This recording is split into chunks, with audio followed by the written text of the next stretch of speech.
Hi guys, since my last video got some attention and a good feedback, I've decided to make a tutorial video about this speech recognition AI application, like how to make it work, how to run it, how to download it, etc. So first, what you need to do is go and visit my repository on my GitHub, then click on these releases. This is the latest release, and just download this jar file, and it's just a 150 kilobyte file. It's just a quite small file, and once you have it, you need to like copy it somewhere. I just already copied this file into an empty directory, and in theory you just need to double click it if you are running it on Windows. So in case you are having issues launching these jar files, like you double click on them and they don't launch, I can give you some tips how to fix it. So first of all, you should have installed JDK 1.8 or JRE 1.8.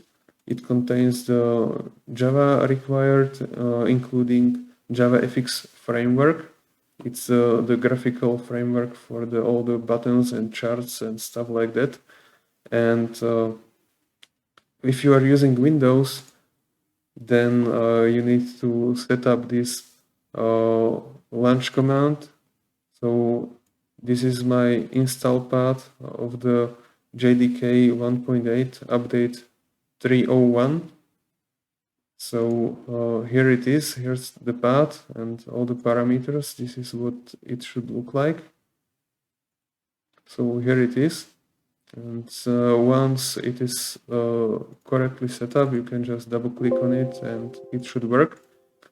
And in case it still doesn't work, or you are using a different Java, then on Windows you need to create a script like this, like set the path, create a batch file, like for example run.bat, then set path to the JDK. This is the variable and the path to the JDK, and then use it to run the jar file you want. And this is in the same folder where I'm having this jar file, so that's why there's this relative path. And for the Linux, I created this script.sh file, and it looks like this. So it has sudo java module path and path to the JavaFX lib folder, where I've added all these modules for the JavaFX, and then I've added this argument jar and path to the jar file, and this is how I launch it on Linux. So this way, let's pretend this is a Linux terminal. I know it will not work, but then once you create this sh script on your Linux, then you need to just type in like sudo sh and then name of the sh script, and then run it, and it will eventually launch the application. So as you can see, on Linux, I don't have a Java runtime environment 1.8 or Java 1.8. I'm just having this JavaFX SDK 18, which is like one of the latest, and I'm also using a different Java SDK, probably like Java 14 or 15 or something on Linux. I don't even know, but in that case, I have to like make this shell script. So that's it, and this should help if you are just running a Linux Java file on Linux or Windows. So that's it. So I'm gonna just double click on it, and it generated like several files with default values. So that's it. And here you have like these 4 sections. Here you need to record the data. Like here are no data, and this was the word. That's it. Detected, and you need to like label each word and phrase you want to teach the neural network. So I can add it to database, and then here I have like one word in this database, but you need to add hidden layers to the neural network, and I recommend to add like several hidden layers, maybe like 5 or 6 hidden layers. It depends what you want.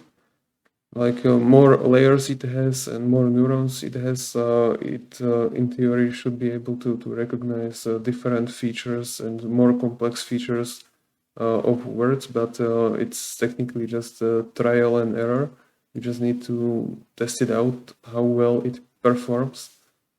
Then once you have like all your words and topology setup, you can train it, but it should look more like this. Like you should have multiple recordings of each word and phrase in the database, and in this summary, in this vocabulary, it should look like this. So it should have the same count of each word, and I've recorded like even this unlabeled phrase and words, and these are artifacts. All the noises and anything loud that is not a word and should be ignored. I recommend to also record some of those. Like here's this empty word recorded, and this helps the neural network to learn to ignore non-word sounds. So that's it. And once you will set up the topology and your vocabulary, for each word it will create individual neuron on the output layer. So I have like 12 words or 12 phrases, including this artifact. And on the output layer, it created 12 neurons. And this is what training from the scratch looks like.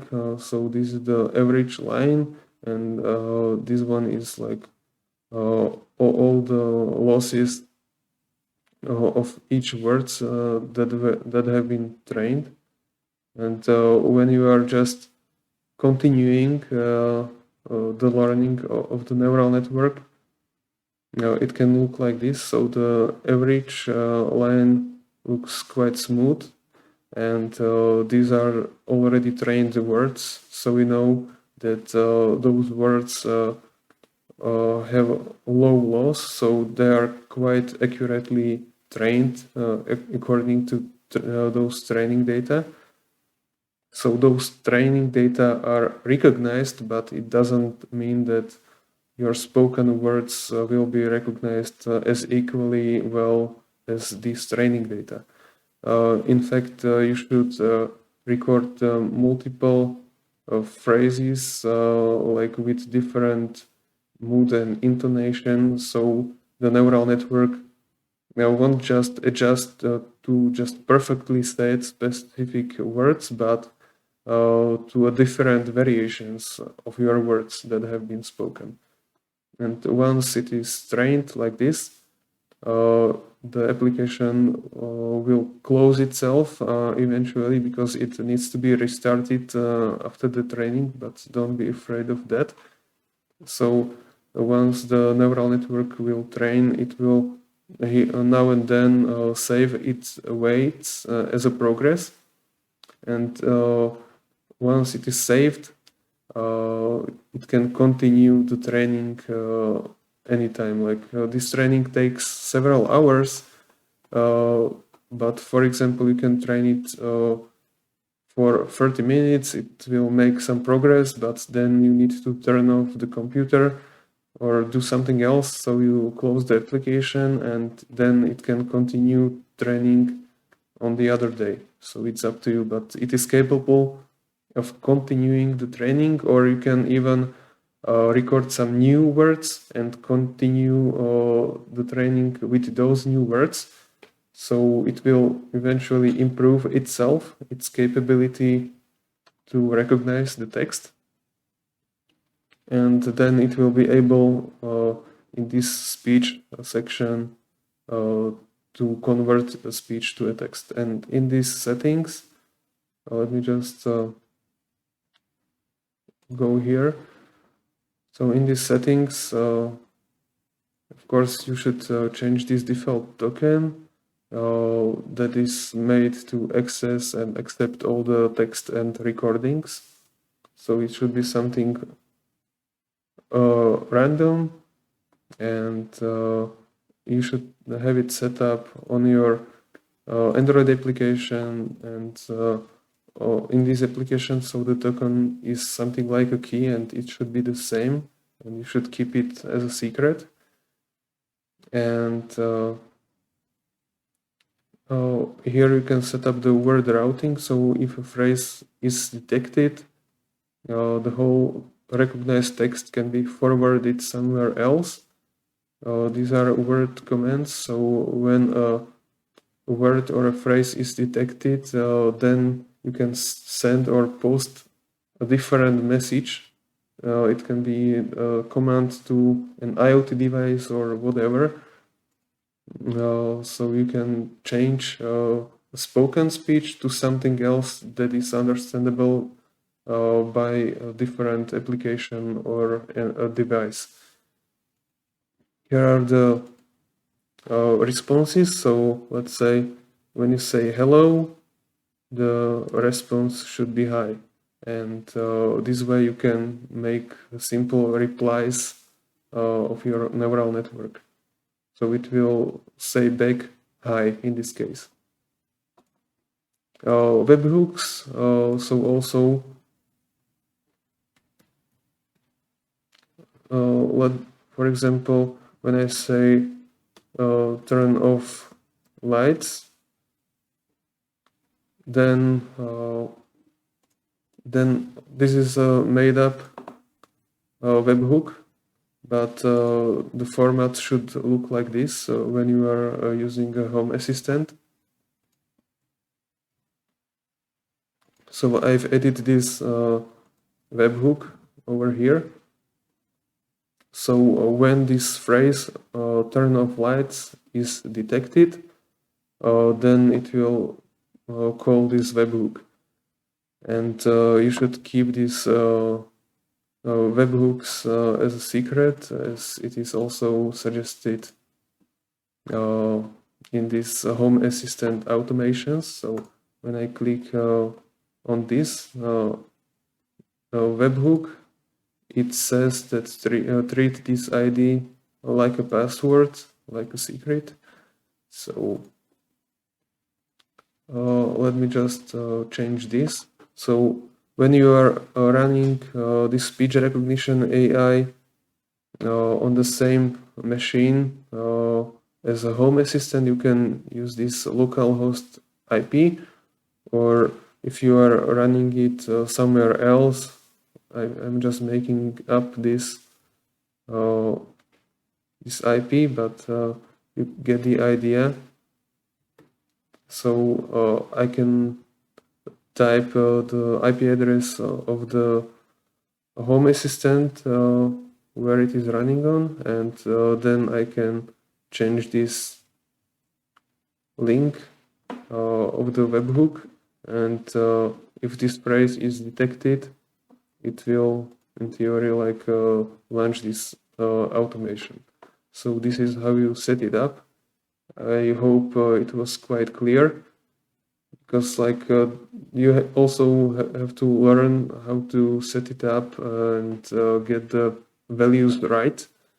But this is how you do it. When you uncheck this, use IP microphone, then your hardware microphone on the machine where it is running on, it's being used. But when you check this checkbox, use IP microphone, then you are able to use your Android application.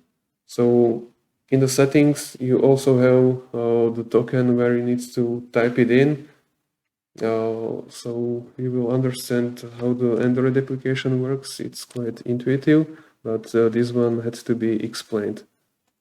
So I hope it was quite clear for the start, and see you next time.